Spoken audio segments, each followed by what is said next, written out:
Pour mettre les bâtons, on passe la main dessous et on appuie dessus et on tient le bâton de cette façon-là. Ah, Mila! Ces jeunes filles qui découvrent les joies du ski de fond, ce sont les joueuses de l'équipe espagnole de water-polo, sacrée vice-championne du monde l'an passé. Cette petite séance de glisse est l'une des nombreuses activités de leur stage dans les Pyrénées.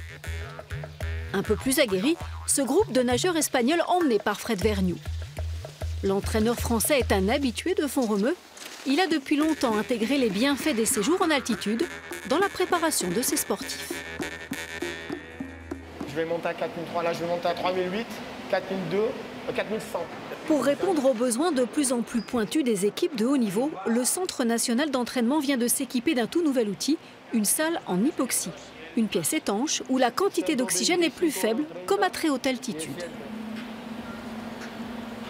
Aujourd'hui, c'est une séance de vélo qui dure 1 heure, qui va être sur la fin de la séance à une altitude de 4100 mètres.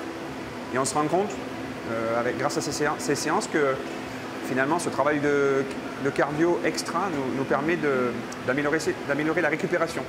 Donc ça paraît un peu un contresens de dire mais si tu montes encore plus en altitude, ça va les fatiguer.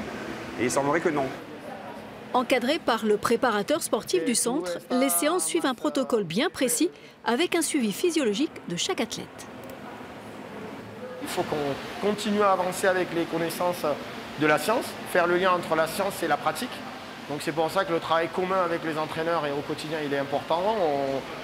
On passe notre temps à lire les études scientifiques, à en parler aux entraîneurs, à adapter l'entraînement. Et c'est ce va-et-vient qui permet vraiment de trouver des solutions d'entraînement intéressantes. Casser la routine de l'entraînement en misant sur l'innovation, c'est la méthode choisie par Fred Vergnoux. C'est aussi ce que viennent chercher à Font-Romeu tous les sportifs en quête de performance. Surfeur professionnel, Paul César est venu tester une nouvelle machine, la K-Box. Le centre de Font-Romeu est l'un des rares en France à posséder cet équipement spécialement adapté au sport de glisse. Dans le surf, il y a un développement des manœuvres aériennes, donc tout ce qui est rotation en l'air et réception.